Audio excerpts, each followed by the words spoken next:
Hi, this is Dr. Ian Katz, and I thought I'd just show you quickly how to send a specialist referral using best practice. The way I do it is to click on here. Sorry, this is me as a patient.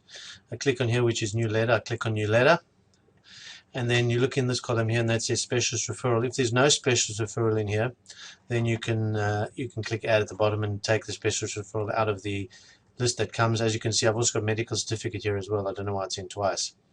So if you do a medical certificate, this is the way to do it as well. So click on specialist referral, double click on it, sorry, and then you calls up hopefully all the specialists. And if your specialist is not in here, you can add it as a new contact or get the girls at the front desk to add it. I'm going to put Dr. Flood in here, which is a local plastic surgeon, and they put him in there. Good, and that should generate the letter with Dr. Flood's name and then my name, and then a little bit about the patient. You can add in a bit about the BCC on the nose and a bit of some of the other stuff, and then you press print. I will usually put the printer in the A4 paper in the printer under the manual feeder, and then finally you save it over here.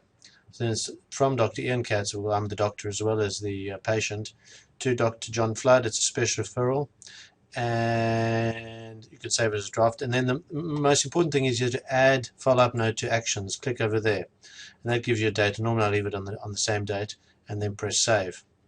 Now what that does is it puts a follow-up note into the patient, so you can follow up all patients that you've sent specialist referrals to.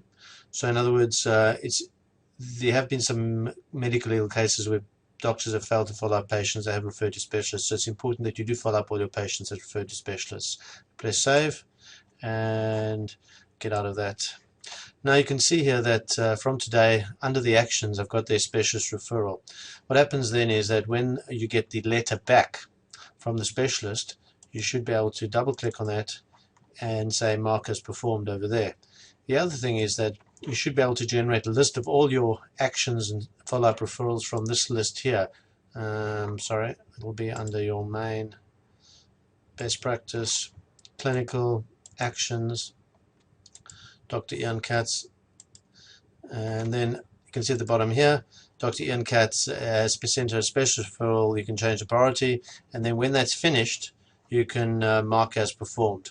In other words, when the letter comes back, mark as performed. And you should be going through this risk fairly regularly. As you can see in this list, I put a lot of actions in for my patients if they need specific things done, and specialist referrals. Mark as performed. So it actually deletes out that list. Get rid of the list. And then if you go into myself again, Dr. Ian Katz, although it's still there, when you actually close it and open it again, it'll disappear.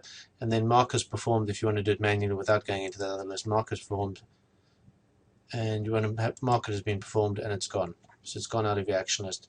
And that's the way you generate a specialist referral and make sure that the patient has been to see the specialist as well as getting the letter back.